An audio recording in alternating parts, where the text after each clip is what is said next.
What lies ahead are 2 race weekends. Close on the calendar, miles apart in character. A story of contrasts shaped by 2 very vital liquids. Firstly, race fuel. 22 litres per tank. 3 practice sessions per round. 11 litres per session. Qualifying. 1 short race. 2 long races. That's 75 litres. Times 2 bikes.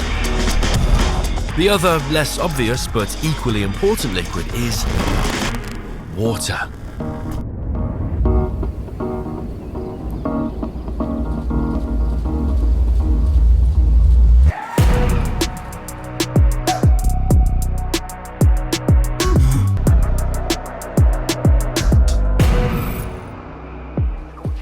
Weekend at Snetterton. Highs of 30 degrees Celsius. That sprinkler over there, I wish we had one of those. We've been staring at that all day, saying how much we need one. How's the weather? It's almost like home. It's almost civilised. Be nice if it was a bit warmer. Yeah, obviously the heat gets to everyone differently, but I think we all train really hard, and I think I work myself hard in the gym and off track to make sure that when I'm on the bike I'm not getting tired or fatigued, but definitely the heat will affect you. So dealing with hot conditions, the obvious answer is going to be hydration, but not just in the water, but also supplementing with electrolytes.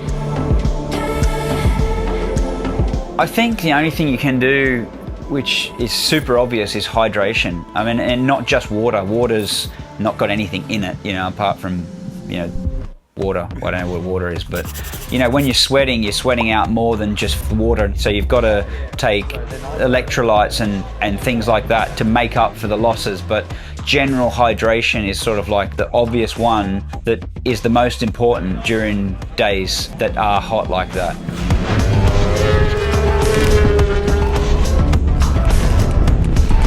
So a lot of the time when people are deconditioned in the heat, they experience cramping. So what we do is we supplement with electrolyte tablets, and we make sure to preload that in the day, so that making sure that we're not falling from behind before the day even starts. Obviously when you're sat on the grid as well, obviously the sun's beaming down, you've got to make sure you're drinking plenty of water, the ice packets, you know, around the back of the neck. But there's a lot of people that sort of do that for you naturally. So you've got a lot of people in your corner, whether it's your grid girl, whether it's your sports guy that comes on the grid.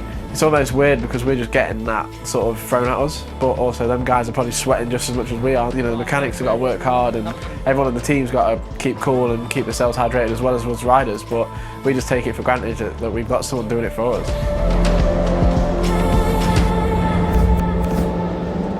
The heat was harsh but manageable. The real test, however, wasn't physical.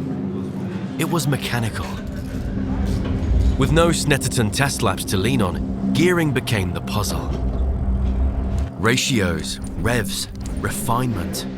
Oh, and a fast approaching qualifying session. Does not having testing time at circuits where you've got a new bike really make the job hard?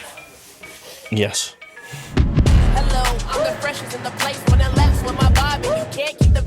Not having that testing time or going to a new circuit, especially this year with the Honda being new to the team, it's important to have that background data, which we're obviously collecting for the first time this year, and arriving at circuits where we've not been before makes it challenging, let's say. So we're trying to fit in as much as we can around the season within the testing allowance that we're giving off the series to be able to develop the bike and fine-tune it for the circuits that we're going to race at.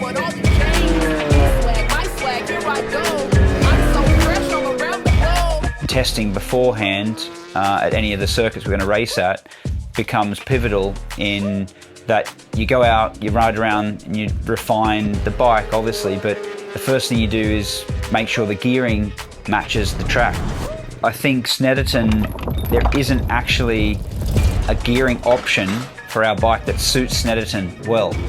The gearing we started on when we arrived was the best educated guess. We can do reverse engineering to go, okay, well, with that top speed at that track and what we know from other tracks, it should be this gearing. So we went out with that, but I didn't immediately think this is great. In fact, the first thing I said when I got back is the gearing's wrong. I went to the extra too, thinking I could use an extra gear in different places. Yeah, and I ended up using the exact same gear pattern. Oh, just too revvy then. Gearing was always in between for me. For what I normally run, what I normally prefer, just didn't quite seem to work out. We just seemed to struggle a lot with the gearing, but yeah, for whatever reason, alongside gearing, a few other areas just didn't quite match up that weekend. So you would go to third here and then... Yeah, through there third, but I was just saying, every time I go into the bomb on, it just clouds of fun, even now and yesterday. We set about trying to find a better combination, and as it turns out, we did this big circle of changes, Lee going one way, me going another way, I'm trying what he had, he's trying what I had, and after all that, I ended up back at what I started with. It's not that what we started with was right or wrong, it's that there isn't actually a really good option. With the corners and the speeds of the corners at that track, we can't find the sweet spot. There isn't one. You know, we'd have to have a tailored gearbox for that track, and we can't do that in BSB. Gearing isn't just about how fast the bike pulls down a straight. Change a sprocket and you change wheelbase, weight distribution, even how the suspension reacts. It's one seemingly small choice with 100 consequences. I just think it's because we didn't come here with knowledge about where the bike really needs to be. Although, you know, there are other Honda teams, like there's the official factory Honda team, they're not actually that forthcoming with information. The last thing they want is the, let's say, a satellite team beating the factory team, which is as it was before this weekend. We're ahead of the official Honda team in the championship. So they're not exactly going to give us all their information. We've got to work for it ourselves. So the gearing itself is quite critical, but then you've got follow-on effects, which is the length of the bike. You know, if you put a smaller sprocket on the rear, you've got to pull the wheel back to make the chain tension correct. You'll lengthen your swinging arm. That'll put more leverage from the rear wheel to your shock and linkage in the front. That'll change the force onto the shock. So then usually you do have to adjust that a little bit, but sometimes not as simple as that, because if you take weight off the rear wheel, you can lose a bit of grip. Say that you've got one gearing and it's running at 620mm. When you change just one sprocket size, that shortens the bike or lengthens the bike by 4mm. In racing terms, that sometimes can affect a lot. You know, when you go short with a bike, it creates it to wheelie. When you go longer, it makes it more stable, but also loses out in other areas. When you haven't quite got the balance of the bike working as it should anyway, that little 4mm that you wouldn't think is a lot can also wreck the bike, or in some cases might make it better. I'll make the complaint now because I know it's coming. Yeah. My foot's going to be on fire at the end. Okay. My right foot. See you, mate. Okay. Yeah. Hopefully it's not, but that's what I'm predicting. If you have a test beforehand, you kind of get all that noisy business out of the way, and then when you're there for the race, you're just focusing on the things for the race, which is, you know, find that latest braking point, tune exactly the best settings from the suspension to get the tyre to work well. You can fine tune. You're not doing what we call bigger changes, like a gearing change is a bigger change as opposed to a fine tune, which is just, you know, a click of compression or rebound, or just a half a mil of preload, you know, just something that brings the bike into a better racing or working range. Your pace through there, you were like 4th and 5th, like would have slid in 4th and 5th. Like that group, you caught them. You remember what I said on the race? How hot's your foot? Pretty hot. Like not far off a blister, I reckon. For Josh, it was a weekend of steady steps forward. Once the setup clicked, so did the pace. For Lee, it all went wrong early. Knocked off in race 1 and chasing from behind ever since. Yeah, I'm actually going to go to Knockhill this week. Weather looks like rain, but you know, if I can get a little bit of time and a bit of idea where the bike needs to be, just basic stuff like gearing and chassis position, it'll go a long way to giving us that good first practice on Friday when we get there for the race. One round ends, another begins, and everything changes. From Snetterton's long straights to Knockhill's sharp rises, the pressure never lifts. I think the main difference with Snet and anywhere else that we ride is that it's purely flat. Cadwell is, you know, full of like rolling hills and changes. Alton Park's full of like dips and rises. Brands Hatch, same. Knockhill, I'm trying to think of one that isn't full of like ups and downs. One extreme to a longest to the shortest, you know, up and down here at Knockhill. Snetterton, there's not so much up and down, there's a bit of undulation, but not a lot. The margin is so small here at Knockhill, but at the same time, I think you approach every qualifying session very much the same. Like, you're going out to do the best lap time you can. Whether it's at Snetterton that you've got to concentrate really hard for 15 minutes on a track that's a 1 minute 47 second lap, or whether you're going up for 15 minutes concentrate on a lap that's 47 seconds. Obviously you're going to do more laps around the 47 seconds, but the concentration intensity I'd say is very much the same. And then grip comparison, Knockhill in the wet, far better than Snetterton in the wet. There's, yeah, a few little different variables. When we said water would shape our narrative, you didn't think we just meant hydration, did you? In Norfolk, water was a lifeline. In Scotland, it's a threat. Lovely British summertime weather here in Scotland. It's a bit wet. It blows my mind every year. I mean, every year we come here and it pours with rain. Wet, windy, wild, everything in between. I think we all know when we come to Scotland that we know we're going to get some rain at some point. You've really got to take your hat off to people, but it just seems like when you come to Bonnie, Scotland, they love standing in the rain.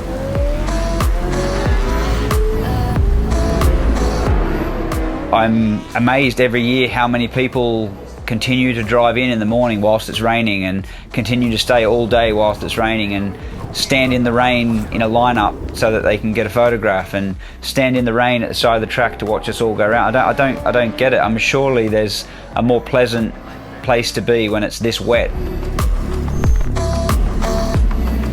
It's definitely been more wet than it has dry this weekend. I don't mind riding the rain, but at the same time it's like when you're trying to develop a bike and get comfy and do the best results possible, a nice dry race is also sort of what's needed as well. If you're from here, you get used to it being wet all the time. You just go, you know what, this is what we've got to deal with. So they get on with it. Fair play to them.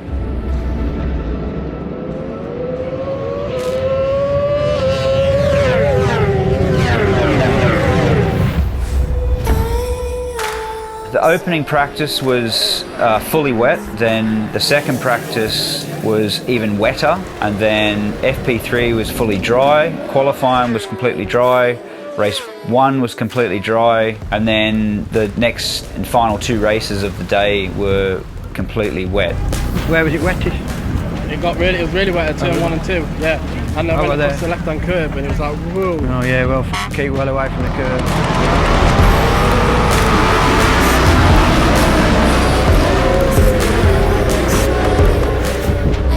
For me, when we go from dry to wet, make the bike really soft in the front fork just to give me some feel on the braking. And then the guys also soften the rear shock, really take that stiffness away to make sure that the bike's just reacting how I want it and just to give me the feedback. Here at Knockhill, it's quite unique because you've got quite heavy braking points, but also there's a few corners where you don't really load the front tyre. I was on wet tyres and full wet rain conditions at the test we had here last week. And I did a 51.8 for, I don't know, 10 laps. It was like we had a bike and a setting that was ready to go straight away. And then, like this weekend, I've done 51s regularly. Everyone was like so pleased after the morning warm-up. We're like, let's not touch the bike, we'll leave it, it's in a good place. And we just put new tyres and top up the fuel and we're nowhere in the result. So, yeah, I'm baffled, you know, I mean, it doesn't make any sense to me. Either the tyres or we changed something, I don't know, but I had no grip. It's literally as close to this morning as possible, yeah. Some of the results aren't really what I've wanted this weekend and it's a bit frustrating in that sense, but now we've got a good base understanding for the rain with the bike, we've got some good data for the dry, we've only done minimal laps but we improved the package, so what we've got now in the locker compared to probably where we was at Snetterton is a step forward. So going to somewhere like Brands Hatch, which is a real rider's track. I'm looking forward to getting the bike back out and getting stuck in. So what did we learn? That water fuels and challenges in equal measure. That without testing, you start a step behind. That no matter the shape of the circuit, the pressure stays the same. And that in racing, nothing is promised. Not even with perfect prep.